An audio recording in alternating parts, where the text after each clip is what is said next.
Hi అండి. అందరికీ నమస్కారం. Welcome to Varahi natural farms. So మీకు ఇప్పుడు కనిపిస్తుంది వచ్చి సూపర్ నేపియర్ గడ్డి రకం. ఇది చాలా బాగా పెరిగింది. ఇది వచ్చేసి ఎడ్జ్ లూసర్ను. చూసారు కదా ఎంత బాగా పెరిగిందో. మనకు ఫస్ట్ కట్టిన తర్వాత అయితే గ్రోత్ ఇలా వచ్చింది ఎడ్జ్ లూసర్ను. చాలా హైట్ వచ్చేసింది ఇప్పటికే. చూస్తున్నారు కదా, మనకు రోజుకి ఎంత గడ్డ అవసరమో అంత ఇలా పోసుకొని మోపులు కట్టుకొని తీసుకెళ్తాం.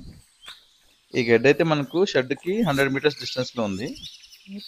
అందుకే ఇలా వెహికల్లో తీసుకెళ్తాం, కొంచెం శ్రమ తగ్గుతుంది. ఇప్పుడు చూస్తున్నట్లయితే ఎడ్జ్ లూసర్ను సూపర్ నేపియర్ రెండు మిక్స్ చేసి ఇలా చాప్ చేస్తున్నాము. ఇలా చాప్ కటింగ్ చేసుకోవడం వల్ల మనకు రెండు ఉపయోగాలు ఉన్నాయి.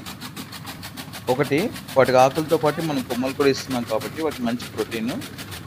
రెండు, తక్కువ గడ్డి అయినా మనకి ఎక్కువ క్వాంటిటీ వస్తుంది, అంటే ఎక్కువ గడ్డి వేస్ట్ అవ్వకుండా ఉంటుంది. సో వన్స్ ఇలా చాప్ కటింగ్ అయిపోయిన తర్వాత మనం వీళ్ళైతే క్రేట్లో